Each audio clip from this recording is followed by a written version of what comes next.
भाई भंगारवाला साहब मंच पे तशरीफ फरमा।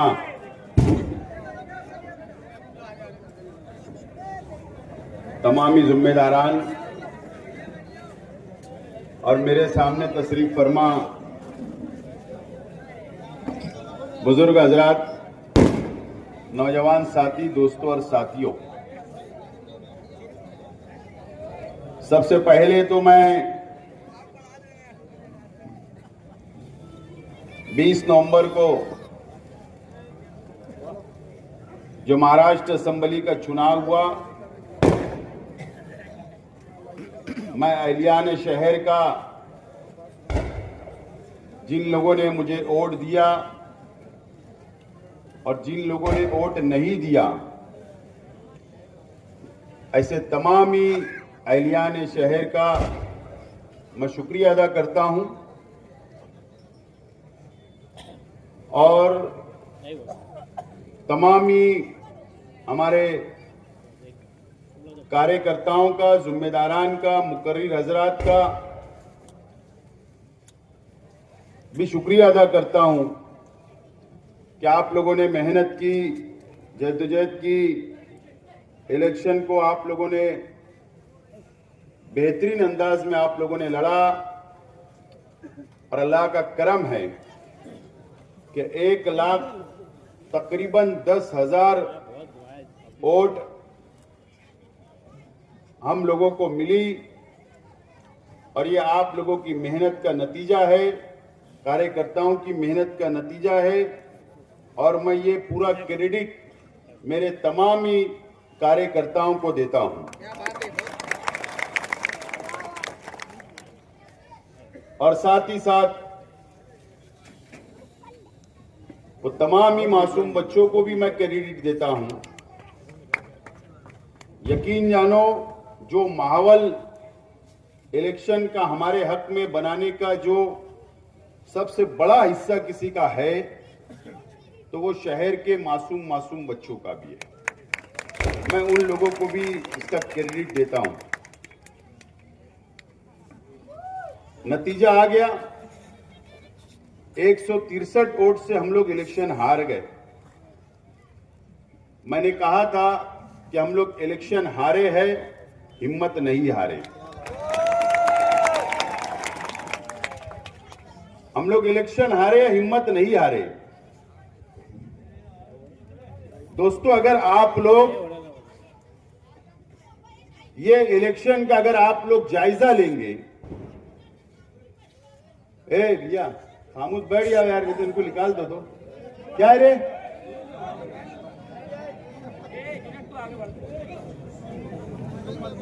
अगर आप लोग ये शहर का इलेक्शन का अगर आप लोग जायजा लेंगे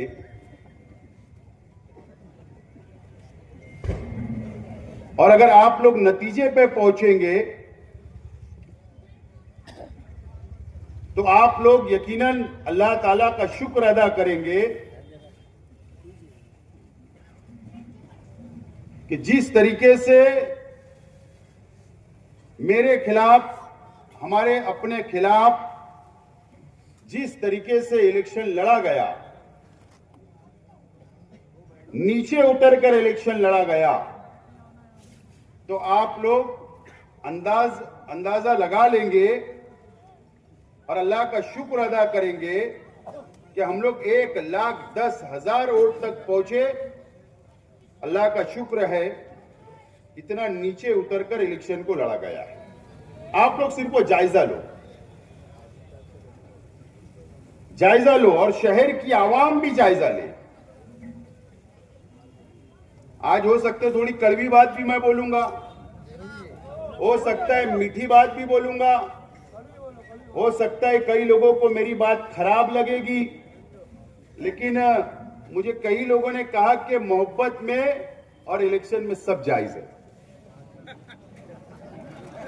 बराबर है ना? मोहब्बत में और इलेक्शन में सब जायज है।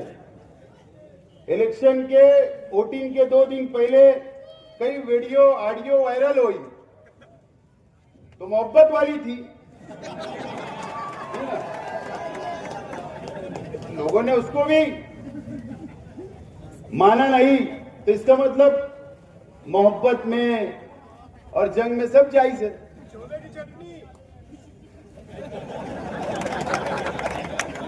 ठीक है, अभी और एक टीम वायरल कर देगी, क्या टेंशन ले रहे, जब लोग भूल गए होंगे। थोड़ी कड़वी भी लगेंगी, थोड़ी मीठी भी बातें लगेंगी, और उसके बाद अगर मुझ पर कोई इल्जामात भी लगाएंगे तो कोई परवाह हुआ नहीं है, कोई परवाह हुआ नहीं है। 1,10,000 लोग साथ है, आप साथ हो, कोई परवाह हुआ हमको नहीं करना है, कोई परवाह नहीं करना। बहरहाल कभी कभी मैं सोचता भी हूं, शहर में अकेले में तन्हाई में सोचता भी हूं कि फिरियाद किससे करे, शिकायत किससे करे। शिकायत आप और हम लोग किससे करेंगे, फरियाद किससे करेंगे। कभी कभी सोचता हूं मैं तन्हाई में, तो कोई नतीजे पे पहुंच ही नहीं पा रहा मैं। हो सकता है आप लोग भी नहीं पहुंचे।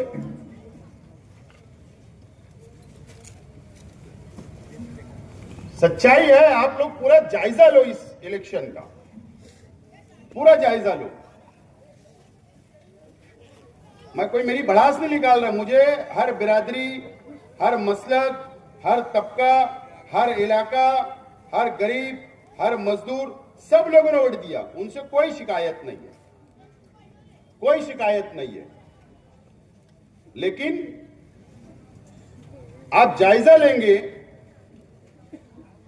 तो आप लोग भी ये सोचेंगे कि सही बात है यार, हमने फरियाद किससे करना। मैंने तो सुना है कि उलमा के पीछे चलो, उलमा की बातों को मानो, उनके फैसलों को मानो। तकरीरें तो बहुत हुई, लेकिन अगर कोई आलिम हमारे मुखालिफ है और वो अगर ऐसी गिरी हुई हरकत अगर कर रहा है, तो फिर फरियाद हमने कहां लेकर जाना। अगर उसके बारे में भी कोई फतवा होगा तो हमें दे दो, ताकि हमको आइंदा उसके ऊपर चलने के लिए काम आएगा, काम आएगा। अब अगर सुन्नी कोई मुफ्ती का फतवा लूंगा तो देवबंदी बोलेगा मैं नहीं मान रहा, अगर देवबंदी मुफ्ती का फतवा लूंगा तो सुन्नी भाई बोलेंगे हम नहीं मानेंगे, तो ये मसला खड़ा हो जाएगा। बहरहाल आप लोग अंदाजा लगाओ, इलेक्शन डिक्लेयर हुआ, आचार संहिता लगी, उस वक्त आचार संहिता लग चुकी थी, नोटिफिकेशन नहीं निकला था, नोटिफिकेशन नहीं निकला था, आचार संहिता लग गई थी। ए भैया बैठ, चलो शांत है यार, बस मैं 5 मिनट में खत्म कर दूंगा, आप बोले। नोटिफिकेशन नहीं निकला था, आचार संहिता लग गई। पहला हमको टारगेट करने का काम किया गया, पहला जामा मस्जिद से। मैं आपको याद दिला रहा हूं, क्योंकि आम वर्करों को, आम शहर की आवाम को, आप लोग इलेक्शन में इतने बिजी थे, आप लोग काम में लगे हुए थे, शायद आपकी नजर वहां तक नहीं गई। जामा मस्जिद से आज के उम्मीदवार, आज के एमएलए जो जामा मस्जिद के इमाम हैं, उन्होंने क्या कहा, दर्स कुरान में, मस्जिद के मिंबर के आगे दर्स कुरान चल रहा है, मस्जिद में कुरान शरीफ अल्लाह की किताब सामने है। किसी ने सवाल किया तो क्या कहा कि शेख रशीद फटी हुई कमीज पहनकर आया था, खालिद हाजी का नाम लिया गया। बोले उनको तो बताता हूं, या और क्या क्या उन्होंने कहा, और बोले जलसे में बोलता हूं ना, दर्स कुरान में, मस्जिद में कुरान सामने है, अल्लाह का घर है, वहां पर नानी का दूध याद दिला दूंगा। मस्जिद के अंदर बोला गया, उस मस्जिद में हमारा भी हक है, मैं भी मुसलमान हूं, मेरा परिवार भी, मेरे कार्यकर्ता भी वहां नमाज अदा कर सकते हैं। तो किसी की एक की प्रॉपर्टी नहीं, किसी की ट्रस्टों की प्रॉपर्टी नहीं है, लेकिन वहां बोला गया, उसका इस्तेमाल वहां से शुरू किया गया, जामा मस्जिद का इस्तेमाल। उसके बाद 2 या 3 दिन के बाद फतेह मैदान पर जमीयतुल उलमा का जलसा था। अब जमीयतुल उलमा, पहले तो मैं बात पूरी करता चलूं कि जामा मस्जिद के ट्रस्टियान से आज भी मेरा सवाल बाकी है। अगर जामा मस्जिद के ट्रस्टियान अगर बोलेंगे तो एक वक्त लेकर मैं हर जामा मस्जिद के ट्रस्टियान के घर पर भी आ सकता हूं, और मैं सोच रहा हूं कि जाना भी चाहिए, जाना भी चाहिए। क्यों नहीं जाना चाहिए? जिया हकीम साहब हो या और कोई ट्रस्टियान हो, मैं सोच रहा हूं जाना चाहिए कि भाई जवाब हमको तो दो। मेरे वालिद मरहूम का नाम लिया गया, नानी का दूध याद दिलाया गया जामा मस्जिद के मेंबर से, या तो जामा मस्जिद के ट्रस्टियान ने साफ तौर पर मुझको, मेरे परिवार को लिख कर दे देना कि आपके परिवार का यहां पर कोई सदस्य आ नहीं सकता, ये जामा मस्जिद हमारी प्रॉपर्टी है, यह हमारी मिल्कियत है, तुम्हारी खानदान का, तुम्हारे वर्कर इस जामा मस्जिद में नहीं आ सकते, या तुम्हारा अपना हक नहीं है, ये मुझे लेखी में दे देना, मैं नहीं आऊंगा, मैं नहीं आऊंगा, ये दे दो। लेकिन जामा मस्जिद का इस्तेमाल किया गया। ये इलेक्शन की शुरुआत बता रहा हूं मैं। उसके बाद फतेह मैदान के अंदर जलसा लिया गया जमीयतुल उलमा हिंद के नाम से, मदनी रोड। वहां पर जो बोलना था मेरे परिवार के बारे में या मेरे बारे में, खालिद हाजी के बारे में जो भड़ास निकालना था, सब भड़ास निकाली गई। वो भी इलेक्शन का एक स्टैंड था, एक वातावरण बनाने का काम था। वहां पर मालिक बकरा, ऐसा ही बोलते हैं, मैं किसी बुजुर्गों का नाम ऐसा नहीं लेता हूं, उनको सब हक है, वो कम ज्यादा बोल देवे, जबान खराब इस्तेमाल करे, उनको हक है, हमको नहीं। अच्छा, बकरा साड़ी क्यों? सिक्का था, मालिक सेठ बकरा। उन्होंने क्या कहा कि जमीयतुल उलमा के 1 लाख मेंबर है हमारे मालेगांव में, 1 लाख मेंबर है। बोले इतनी ओढ़ दो मुफ्ती इस्माइल को कि शेख आसिफ बहा जाए, बह जाए, इतनी ओढ़ दो। मुझे बताओ, जमीयतुल उलमा से भी मेरा सवाल है कि जमीयतुल उलमा यह डिक्लेयर कर दे कि शेख आसिफ के मानने वाले उनके वोटरों से हमको चंदा नहीं चाहिए,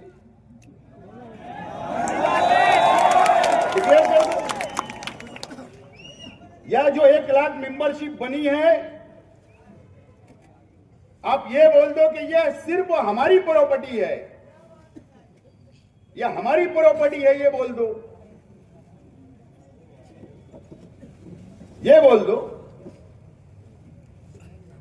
1 लाख वोट आपने बोल दिया जमीयतुल उलमा को। मजहबी तंजीम है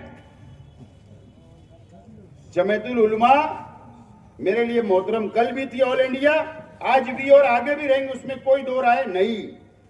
मालेगांव शहर जमीयतुल उलमा से मेरा सवाल है, आप भी डिक्लेरेशन कर दो कि मुफ्ती मोहम्मद इस्माइल कासमी साहब की ये प्राइवेट कंपनी है, इसके अंदर आप लोगों का कोई हक नहीं है, मालेगांव शहर के आवाम का कोई हक नहीं है, आप डिक्लेयर कर दो। उसका इस्तेमाल किया गया, इस्तेमाल किया गया। दीनी तंजीम है, जुमा जुमा फरमान आता है जमीयतुल उलमा का, उस पे हम सब अमल करते, सब हम अमल करते। हम ये थोड़ी देखते आमीन फारूक साहब ने कहा था, साबिक कारपोरेटर ने, कि पिछले इलेक्शन में 50 लाख रुपया चंदे का पैसा इलेक्शन में इस्तेमाल किया गया था। 50 लाख रुपया। लेकिन जब हम चंदा देते हैं तो हम ये नियत से देते हैं कि साले सवाब की नियत से, नेक नियत से नेकी मिलेगी, चलो दे दिए। लेकिन जमीयत का इस्तेमाल किया गया। मुझे बताइए, आप हिंदुस्तान के अंदर कहीं भी, पूरे हिंदुस्तान के अंदर एक ऐसी कोई मुझे मिसाल लाकर बता देवे कि जमीयतुल उलमा ने किसी कैंडिडेट की हिमायत की, ये बता दो। दस्तूर में होंगे तो ये बता दो, दस्तूर में होगा तो ये बता दो। मालेगांव शहर जमीयतुल उलमा मदनी रोड ने, अखबार के अंदर खबर है कि मालेगांव शहर जमीयतुल उलमा मुफ्ती मोहम्मद इस्माइल कासमी को हिमायत देती है इलेक्शन में उम्मीदवारी के लिए। गैर दस्तूरी काम है, ये बता दो। उसका इस्तेमाल किया गया, उसका इस्तेमाल किया गया, दीनी तंजीम का इस्तेमाल हुआ। उसके बाद हमारे पास सब वीडियो है।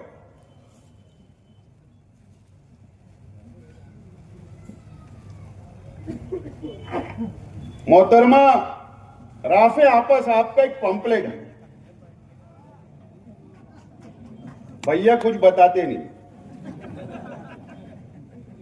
वोट देकर सवाब हासिल करे।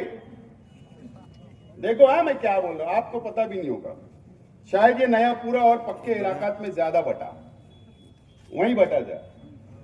वोट देकर सवाब हासिल करे और अपने गुनाहों से बचे। ये पंपलेट है मेरे पास।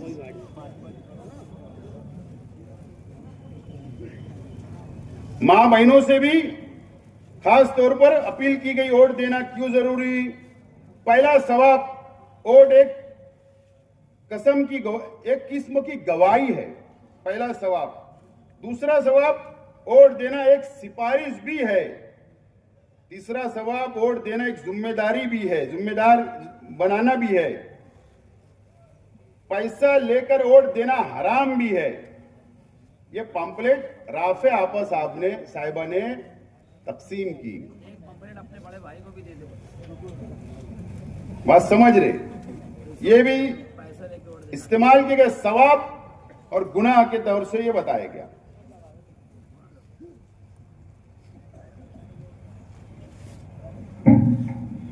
उसके बाद क्या हुआ, आज के एमएलए साहब बीमार हो गए, एंजियोग्राफी हुई। उसके बाद शहर में मां बहनों को जमा करके दुआए मजलिस की गई। आज के एमएलए साहब की लड़की का वीडियो और ऑडियो दोनों हमारे पास मौजूद है, किला खंदक का। दुआ करते करते लास्ट में खड़े रह के तकरीर, वोट देने की अपील की गई, वोट देने की अपील की गई। ये मजहब का सहारा लिया गया।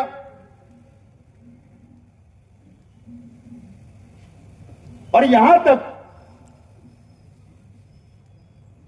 कि यजीद बताया गया मुझको। यानी ये लड़ाई सियासी है या मजहबी है। असदुद्दीन अवैसी साहब, आप मुझको सर्टिफिकेट दोगे या मजलिस वाले मुझे सर्टिफिकेट देंगे मैं मुसलमान हूं या यजीद हूं? मुझे यजीद बोला गया रौनकाबाद के जलसे में। अवैसी साहब ने इस तरीके का इस्तेमाल किया गया, इस तरीके का इस्तेमाल किया गया। वोटिंग के दिन दो चार मस्जिद है शहर की, मैं नाम नहीं बोलूंगा, ना तो तनाजा ना हो जाए मेरे अपने वर्करों में और उन लोगों में, क्योंकि अल्लाह का घर है, उनको एहतराम नहीं हमको एहतराम करना है। वोटिंग के दिन वहां से बैठकर बोगस वोटिंग कराई जा रही है। बोगस वोटिंग मस्जिद के अंदर से, वहां से वोटरों को स्लिप लेकर, कार्ड लेकर भेजा जा रहा था। यह इस्तेमाल किया गया। आखिरी हफ्ते में जुमा के दिन बयानात करवाए गए मसाजिद में, खुसूसी तौर पर इसका इस्तेमाल किया गया। ये सब हुआ मजहबी शहर के अंदर एक शख्स को एमएलए बनाने के लिए, एक शख्स को एमएलए बनाने के लिए ये सब किया गया इस शहर के अंदर। मौलाना सज्जाद नुमानी साहब हमारे बुजुर्ग आलिम दीन है, हमको उनका इतराम है।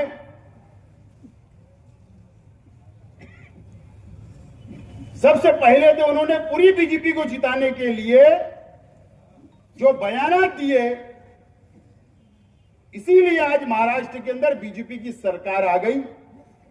उनके बयान बीजेपी के हर स्टेट से, हर सभा के अंदर, बड़ी और छोटी सभा के अंदर, हर मतदार संघ के अंदर, हर देहातों के अंदर सुनाए गए और हिंदू भाइयों को एक किया गया। और मुंबई के अंदर प्रेस कॉन्फ्रेंस लेकर आज के एमएलए की हिमायत का ऐलान कर दिया गया। और बाकायदा यहां पर उन लोगों ने व्हाट्सएप के जरिए, सोशल मीडिया, अखबारात के अंदर बाकायदा बैनर के ऊपर फोटो लगाकर वोट मांगा। यह भी इस्तेमाल किया गया। और मैं आज नाम लेना चाहता हूं, चाहे मुझसे नाराज क्यों ना हो, चाहे मुझसे कोई नाराज हो ना हो, मुझे कोई परवाह हुआ नहीं है। क्योंकि ये जो वोट मुझे मिली ना, तो आप लोगों के भरोसे, मेरे कार्यकर्ताओं के भरोसे, उन लोगों के भरोसे नहीं मिली, इसलिए मुझे कोई डरना उड़ना नहीं है।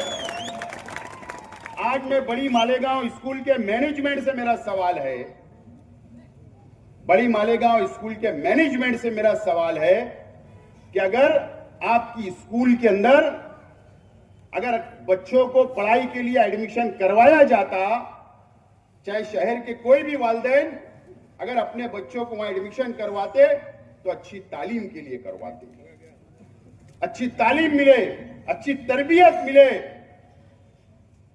बड़े छोटे का अदब करे, पढ़ लिख कर कुछ बने। आपकी बड़ी मालेगांव स्कूल के मैनेजमेंट से मेरा सवाल है, आपके स्कूल के टीचरों ने पेरेंट्स के व्हाट्सएप ग्रुप पर आज के एमएलए के लिए वोट मांगी गई, इसका जवाब कौन देगा? कौन जवाब देगा? यह बोला गया, न तो मैं लाकर सामने खड़ा कर दूंगा। बच्चों को बोला गया कि मुफ्ती इस्माइल कोड देने का बोलना घर में जाके तुम्हारी मां बाप को।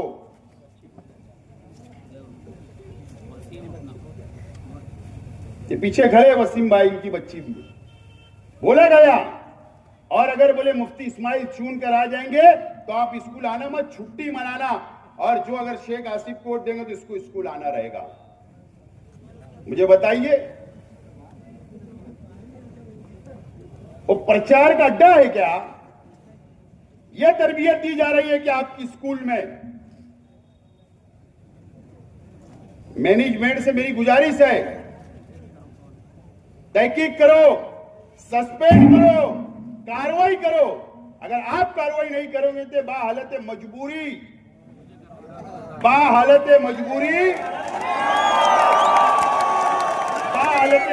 मुझे कंप्लेन करना पड़ेगा शिक्षण विभाग में, एजुकेशन डिपार्टमेंट में। मैं आज एकदम साफ तौर पर बोल रहा हूं, फिर तहकीक होगी, जब बात निकलेगी तो दूर तक जाएगी।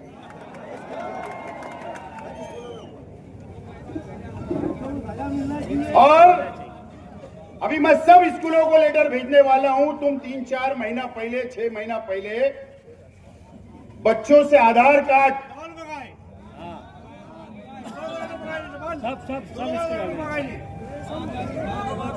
माँ बाप का आधार कार्ड, बच्चों का आधार कार्ड, डॉक्यूमेंट क्यों मंगाए गए, उसका जवाब भी देना। क्या डुप्लीकेट वोट, क्या बोगस वोट बढ़ाने के लिए किए गए क्या, इसका जवाब भी शहर की स्कूलों को देना पड़ेगा। एकदम साफ तौर पर मैं रिक्वेस्ट कर रहा हूं, गुजारिश कर रहा हूं कि आप जवाब दो, आप जवाब दो। शहर के कई स्कूलों के अंदर मेरे ताल्लुक से जहर घोला गया, बच्चों के अंदर मेरी बदनामी की गई। यह तरबियत देने बच्चे को भेजते मां बाप, आप ये एजुकेशन देते हो, इसका जवाब शहर के तालीमी अदारों को देना पड़ेगा।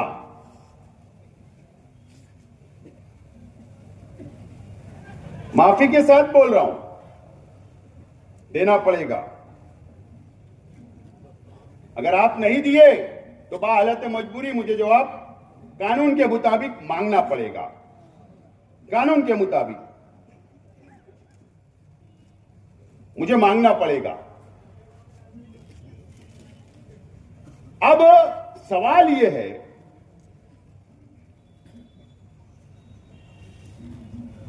पोलिंग के दिन टेबल लगाकर शहर के कई इमाम, कई बोल रहा हूं, बहुत पूरे नहीं मैं बोल रहा हूं, माफी के साथ चंद इमाम, अगर कोई मुझसे सवाल करेंगे तो मैं फोटो देने के लिए तैयार रहूंगा। गमछा डालकर, पाम्पलेट स्लिप हाथ में लेकर पाम्पलेट तकसीम करते हुए, ये करते हुए प्रचार करे, ठीक है, उनका जमहूरी हक है, मैं मानता हूं। हर इंसान को अपना जमहूरी हक है, रोड के ऊपर, रास्ते के ऊपर निकलकर वो वोट मांग सकते हैं, किसी लीडर के साथ में प्रचार कर सकते, हिमायत कर सकते। लेकिन मेरा सवाल है, अगर फिर वही इमाम अगर मस्जिद में नमाज पढ़ाए और अगर एक आध आदमी को अगर इतराज हो जाए और अगर उसने आवाज उठाई, तो फिर जाहिर सी बात है ना कि वही इमाम के पीछे नमाज पढ़ी जाती जिससे दिल मुतमईन हो। ऐसी है ना हाफिज साहब? कि अगर कोई दूसरा कुछ होगा बताओ, मेरी बात वापस ले लूंगा। कई लोग हुआ, कई लोग हुआ। मैं आपको सिर्फ ये बताना चाहता हूं कि इस तरीके का इलेक्शन इस शहर के अंदर लड़ा गया। अब बताओ, आप और हमको मिलकर अल्लाह का शुक्र नहीं अदा करना चाहिए क्या? अब मेरा ये टोटल चीजों के ऊपर, ये तमाम ही चीजों के ऊपर, अब मैं बताओ मैं किससे सवाल करूं? फिरियाद कहां लेकर हम जाए? कौन इसको रोकेगा? कौन रोकेगा, मुझको बताओ। अब मैं तो बहुत हैरान हूं कि कौन रोकेगा। आप भी सोचो ना, रोकेगा कौन? सब कुछ तो इस्तेमाल हो गया। तंजीमें, मजहबी, मस्जिद, दीनी तंजीमें, जमियत, जामा मस्जिद, स्कूलें, आप सब इस्तेमाल हो गया, सब। आप मुझे बताओ, हम फिरियाद लेके कहां जाए? अब मेरा सवाल है, अब मैं तो कई टाइम बोल बोलकर मैं तो मायूस हो चुका हूं। इससे पहले भी मैंने कहा, बहरहाल उम्मीद है शहर के उलमाओं से, जो गैर सियासी है, जिनके अंदर तकवा है, परहेजगार है, जो दीनी तंजीमें चलाते, जो उलमाओं की तंजीम चलाते, तमाम ही लोगों से मेरी हाथ जोड़कर गुजारिश है कि उसके ऊपर हमारी रहनुमाई करे, रहनुमाई हमारी करे। ठीक है, अगर हमारे इलेक्शन पीरियड के अंदर, प्रचार के अंदर कोई गलती हो गई होगी हमारे मुकर्रिर से, मुझसे, तो मैं खुला माफी मांगता हूं आप लोगों से। लेकिन ये जो बातें हुई, इस पे कोई रहनुमाई करेगा? आप मुझे बता दो, कौन रहनुमाई करेगा? ये सवाल मैं छोड़ रहा हूं शहर के सामने, संजीदा लोग के सामने, ये शहर मुसलमानों के सामने, आप लोगों के सामने मैं छोड़ रहा हूं, शहर के आवाम के सामने। बहरहाल सियासी तौर पर यह शहर को अब सोचना है, शहर को समझना है और आइंदा शहर के आवाम को फैसला करना है कि अब सियासी लोगों ने, सियासी, चाहे मैं हो या समाजवादी के लोग हो या और छोटी छोटी पार्टियों के लोग हो, चाहे सोशल वर्कर हो, मुझे बताइए कि शहर क्या फैसला करता है? देखो, हमारी ऑफिस, ये ऑफिस खुली रहती है, वो ऑफिस खुली रहती है, गरीब आवाम आती है, हमारे पास शिकायत लेकर आती है, अपने मसाइल लेकर आती है, सुख दुख लेकर आती है, हॉस्पिटल का काम, राशन दुकान का काम, स्कूलों के एडमिशन, कारपोरेशन का काम, पावर का काम, प्रांत का काम, ओबीसी का काम, पंचायत का काम, हमारी ऑफिस खुली रहती है। ये ऑफिस तो 24 घंटा खुली रहती है। हमारे वर्कर बोलो, हमारे जिम्मेदारान बोलो, हमारे कारपोरेटर बोलो, हम बोलो, और हम समाजी काम करते, सोशल काम करते, आवाम के बीच में रहते, आवाम का काम करते। बस हमको यही उम्मीद होती है कि इलेक्शन आएगा तो हमको उसका फल मिलेगा, आवाम हमारे साथ खड़े रहेगी, यही उम्मीद रहती है। ना आवाम से फीस मांगते, ना आवाम से पैसा मांगते, गरीबों का काम करते, सोशल काम करते। और इसी तरीके से समाजवादी का भी मैं समझता हूं सिर्फ 2 पार्टियां हैं शहर में, एक हमारी और एक समाजवादी पार्टी, जो आवामी काम में लगी रहती है, आवाम का सुख दुख जानती है, आवाम के मसाइल हल करती है। लेकिन शहर ने जो फैसला किया, क्या इस ताल्लुक से शहर को, शहर के संजीदा लोगों को, शहर की बाशऊर आवाम को, क्या शहर के गरीब और अमीर को क्या सोचना नहीं चाहिए कि ऐसे शख्स को वोट दे दी? ना उनका ऑफिस है वो, ना वो राशन कार्ड बनाते, ना किसी का काम नहीं करते, किसी का गरीब का काम नहीं, कोई हॉस्पिटल का काम नहीं, कुछ नहीं। उसके बाद आवाम उनको वोट दे देती। किस बुनियाद पर, किस बुनियाद पर वोट आवाम ने दी? किस बुनियाद पर? मुझे बताइए, किस बुनियाद पर? कुछ तो एक मजबूत दलील होना चाहिए। ठीक है, जमहूरी मुल्क है, सबको अपना उम्मीदवार चॉइस करने का, चुनने का पूरा अधिकार है, इसके अंदर कोई दो राय नहीं। लेकिन एक सोच तो हमारी होना चाहिए शहर के ताल्लुक से, शहर के ताल्लुक से एक सोच होना चाहिए, एक समझ होना चाहिए। उसके बावजूद भी ये हुआ। बहरहाल आवाम को सोचना चाहिए। शहर के बुनकर भाइयों से मुझे शिकायत है,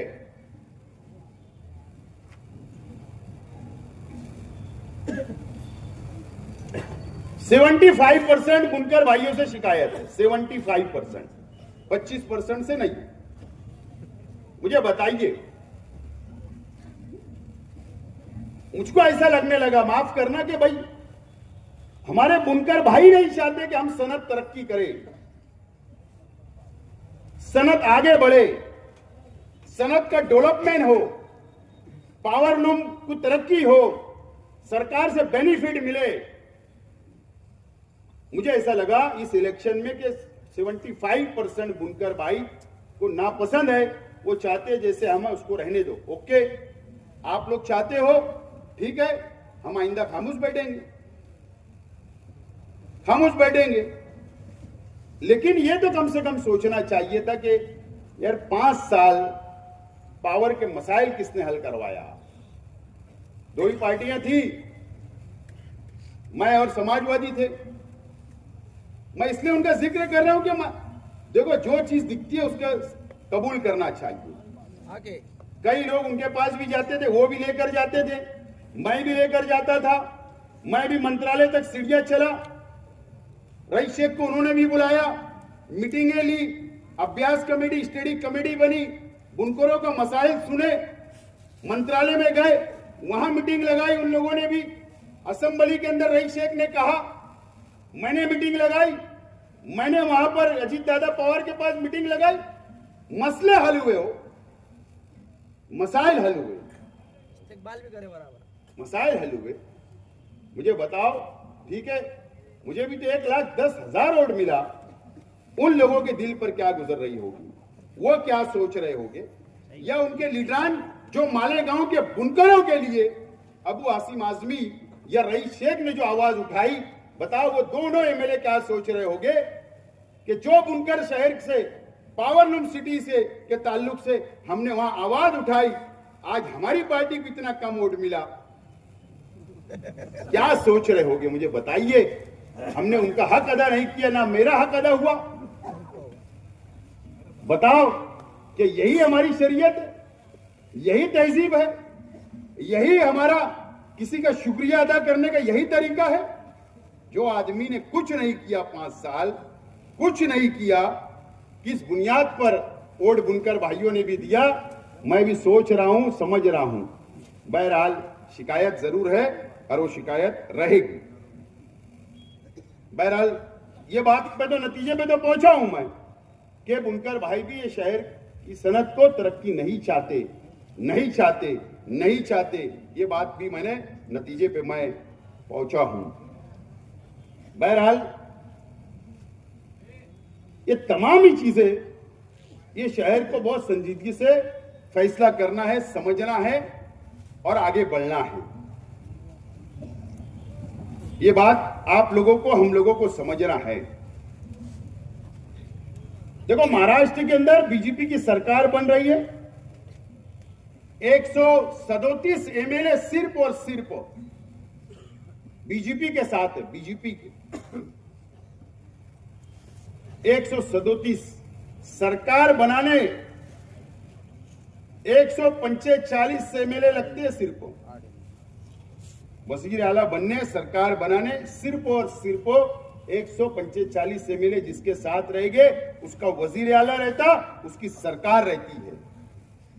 137 पहुंच चुके हैं। राष्ट्रवादी कांग्रेस अजीत दादा पवार साहब के 41 एमएलए मिला लो, शिंदे साहब के 57 एमएलए मिला लो, कहां आंकड़ा गया, कहां पर आंकड़ा चला गया? 238 या कुछ 36, 236 की मेजॉरिटी, फुल बम्पर मेजॉरिटी के अंदर सरकार बनने जा रही है। बम्पर मेजॉरिटी में सरकार बनने जा रही है। एक एमआईएम, 2 समाजवादी, कांग्रेस के 3, कांग्रेस के 10 या 12 है, 16, उद्धव ठाकरे के 20, राष्ट्रवादी शरद पवार साहब के 10। ये 3-4 पार्टियां भी मिलाकर 50 का आंकड़ा क्रॉस नहीं कर रही, 50 भी नहीं हो रहे। अपोजिशन लीडर भी नहीं बन रहा है। 5 साल अपोजिशन लीडर नहीं रहेगा महाराष्ट्र के अंदर, जो आवाज उठाए, आवाज।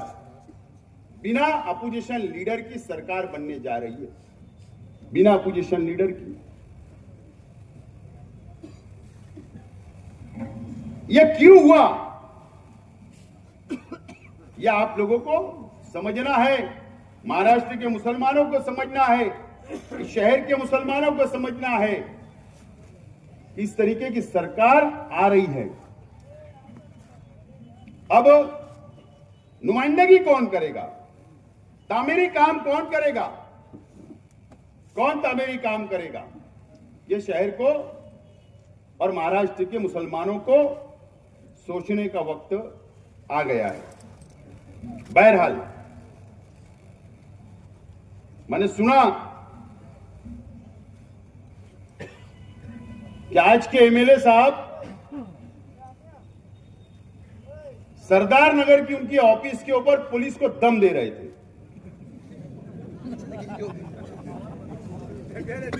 दम दे रहे थे, दम, धमकी दे रहे थे कि जुमरात तक बोले पुलिस ने अपना लायमल तैयार कर लेना, और न तो जुमा के दिन से मैं देखता हूं शहर को। और क्या बोले थे? दो हाथ, दो हाथ और एमएलए पावर। 10 साल बादल रहे थे क्या?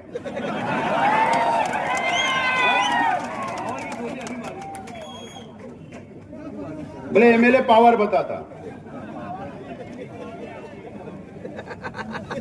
गए ना, कल जुमरात खत्म हो गया, आज जुमा था। भूल गए। पुलिस को धमकी देना, मुझको और मेरे वर्करों को याद रखना, तुम्हारी धमकी से डरने वाले नहीं है। तुम्हारी धमकी से डरने वाले नहीं है।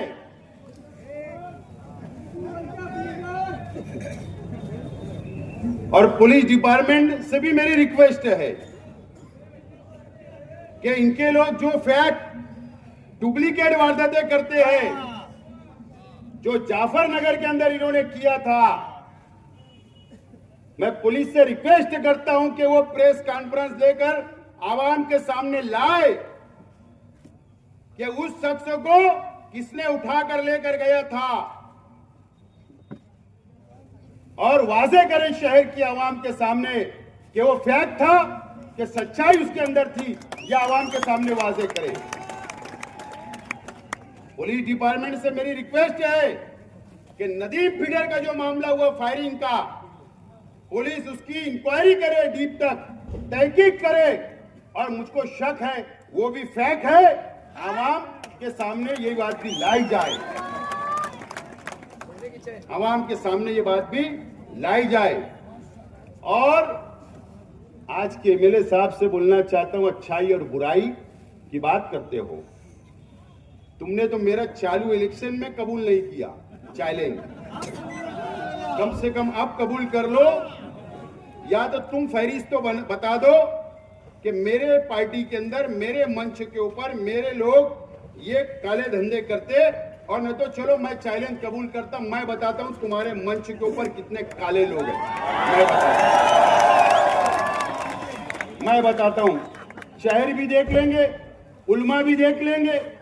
मैं एक मिसाल देता हूं, देखो तकवा किसको बोलते हैं, तकवा किसको बोलते हैं, मैं एक मिसाल देता हूं तकवा और परहेजगारी के ताल्लुक से।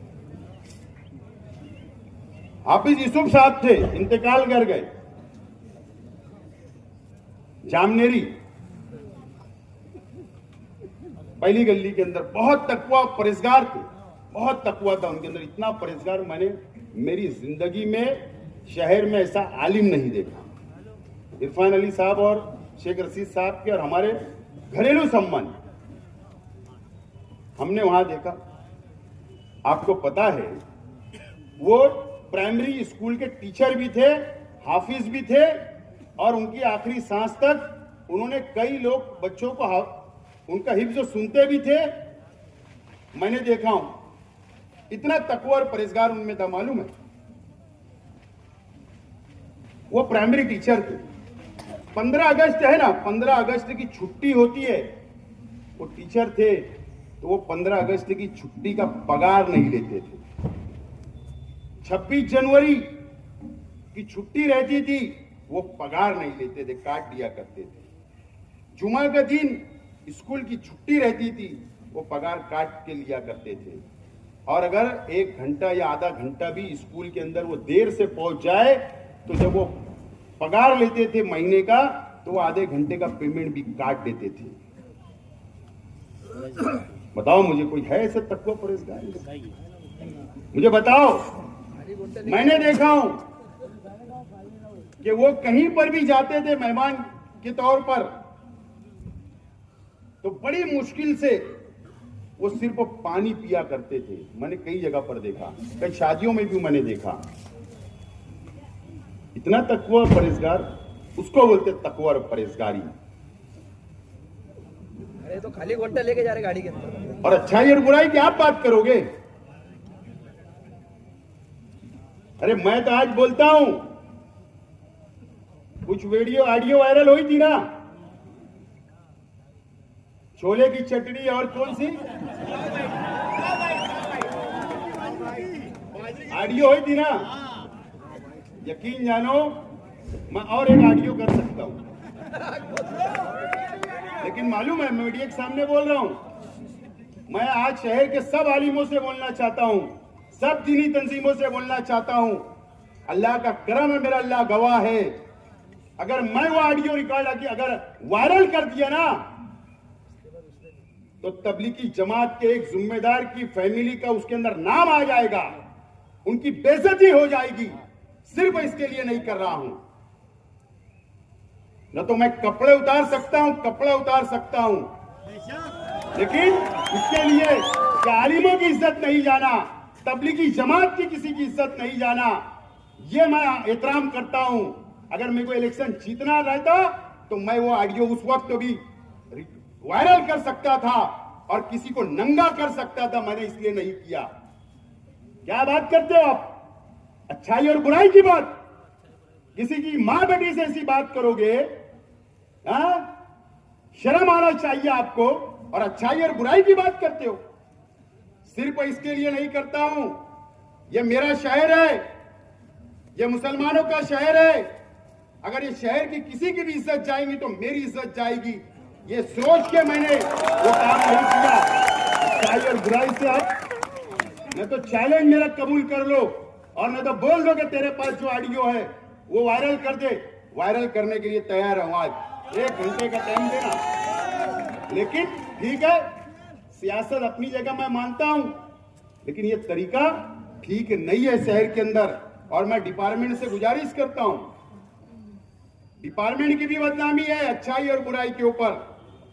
जो ड्रग्स का, एमडी का, चरस का, गांजे का जो 2 नंबर का इल्जामात मेरे पे पूरे इलेक्शन में लगाए, मैंने जवाब नहीं दिया। हम लोग पाक लोग हैं, ईमानदार लोग हैं, हलाल खाने वाले, हलाल कमाने वाले लोग हैं। अल्लाह का करम है कि शहर जानता है हम क्या है। लेकिन मैं पुलिस डिपार्टमेंट से गुजारिश करता हूं, क्या ये शहर के अंदर ये सब चलता है? कौन करता है? उसको पुलिस पकड़े और वाज़ेह करे कि किसके धंधे हैं, कौन करता है, कौन कराता है।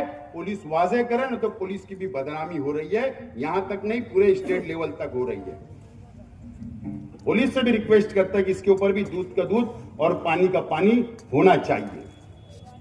दोस्तों और साथियों, इलेक्शन 163 वोट से हम हारे हैं, लेकिन हिंदुस्तान के कानून के अंदर सुप्रीम कोर्ट का एक जजमेंट है, सुप्रीम कोर्ट का एक फैसला है। फैसला साफ तौर पर है कि इलेक्शन में मजहब का इस्तेमाल नहीं किया जा सकता। चाहे वो हिंदू हो, मुसलमान हो, सिख हो, ईसाई हो, कोई भी शख्स मजहब का इस्तेमाल नहीं कर सकता। और इसीलिए मैंने फैसला किया हूं कि मैं इलेक्शन पिटीशन आज के एमएलए के खिलाफ में दाखिल करूंगा, इलेक्शन पिटीशन में दाखिल करूंगा। और मजहब की बुनियाद जहां जहां भी मजहबी इस्तेमाल किया गया, वो तमाम सबूत और मैयत की ओट जो गिरी, और कई सबूत मेरे पास है, वो सबूत के साथ आज मैं ऐलान करता हूं कि मैं इलेक्शन पिटीशन दाखिल करूंगा आज के एमएलए के खिलाफ। आज के इलेक्शन असेंबली के मालेगांव सेंट्रल असेंबली हल्का 1 से 14 के जो इलेक्शन हुआ, उसके खिलाफ मैं इलेक्शन पिटीशन में दाखिल करने वाला हूं। मैंने फैसला किया हूं। दूसरी बात, मास्टर स्ट्रोक 2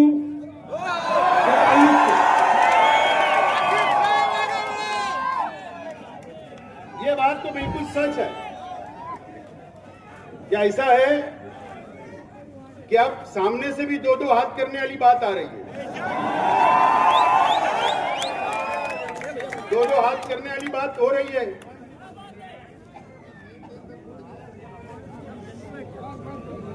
दो हाथ।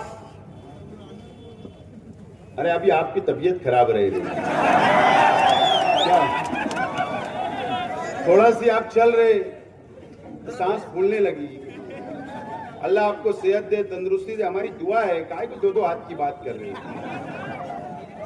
दो हाथ करने वाले खुद लकड़ी लेकर चल रहे, वाकर लेकर चल रहे, आप क्या कर रहे हैं?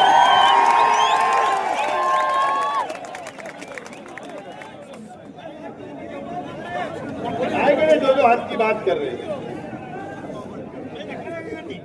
हम उस रास्ते पे नहीं जाना चाहते। अगर आप सोचेंगे कि हम दबा लेंगे, हम डरा लेंगे, हम धमका लेंगे, वो दिन दूर हुए, वो दिन दूर हुए। ये तो हमारी इंसानियत है, हम सीधा चल रहे। नहीं तो जिस दिन हम टेढ़ा चलने लगे, आप सीधा चलने लग जाओगे। हम ये रास्ते पे नहीं जाना चाहते। दो हाथ की बात हमसे मत करो, हमसे मत करो। और हम लड़ाई झगड़ा नहीं चाहते। गुंडागर्दी की बात मुझे बताओ, इलेक्शन के बाद से कितने हुए? पेटी बंद हुई क्या? जिस दिन अगर मैं घर के बाहर नहीं निकलता था ना, मैं इलेक्शन हारने के बाद दूसरे दिन जब बाहर निकला घर के, तो कुछ नहीं हुआ। और न तो मैं घर में बैठा रहता तो समझ बन जाती थी।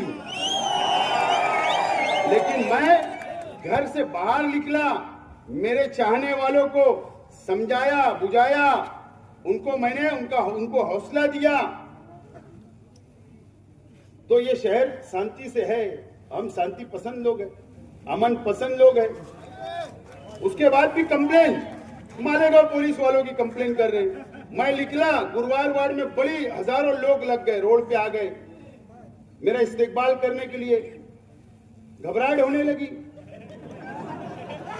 आईजी को फोन, डीजी को फोन, जिला एसपी साहब को फोन। वो शेख आसिफ निकल रहा गांव में, उसको रोको रोको। वो बेचारों को ऊपर से ये इनको फोन, शेख आसिफ। फिर दूसरे दिन निकला तो फिर वैसा ही कुसुम्बा रोड, आयशा नगर, रौनकाबाद, खूब आवाम हजारों की तादाद में रोड पर आ गई इस्तेकबाल करने। फिर कंप्लेन, नहीं कुछ हुआ तो हमारे पीआई साहब आयशा नगर वालों ने भी गुना दाखिल कर दिया। लेकिन नहीं भी करते तो चलता, मैं तुम्हारा ही काम कर रहा था, सबको शांत कर रहा था। चलो कर दिए तो कोई बात नहीं। लेकिन हमसे इतना डर और खौफ है आपको कि आपको ऊपर कंप्लेन करना पड़ रही है। बोले मैं एमएलए का पावर बताता। एमएलए का पावर रहता तो जिला एसपी साहब को कोई फोन नहीं करता, यही फोन कर लेते।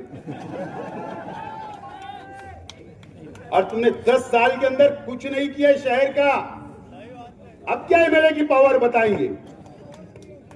एमएलए की पावर बताना है ना, तो ईमानदारी से शहर का विकास करो, शहर का डेवलप करो, शहर को के काम करो। सिर्फ वो बड़ी बड़ी रागपाट देने से ये शहर का काम चलने वाला नहीं है। बहरहाल मैं आज मास्टर स्ट्रोक 2 तो आपको इंतजार है। मेरे भी जहन में कुछ बातें चल रही है, लेकिन मैं ये चाहता हूं कि कोई जल्दबाजी में फैसला ना लूं, कोई जल्दबाजी में फैसला ना लूं। मैं कल 11 लोगों की कमेटी का ऐलान करूंगा। वो कमेटी आपस में बैठेंगी, आइंदा लाएमल अपना तैयार करेगी और वो कमेटी जो फैसला सुनाएगी फिर मास्टर स्ट्रोक 2 मैं ऐलान करूंगा। ये बात का मैं आज ऐलान करता हूं। और दूसरी बात, आप लोगों को किसी से डरने की जरूरत नहीं, किसी से दबने की जरूरत नहीं, किसी के सामने झुकने की जरूरत नहीं। हम लोग, आप लोग जाबाज लोग हैं और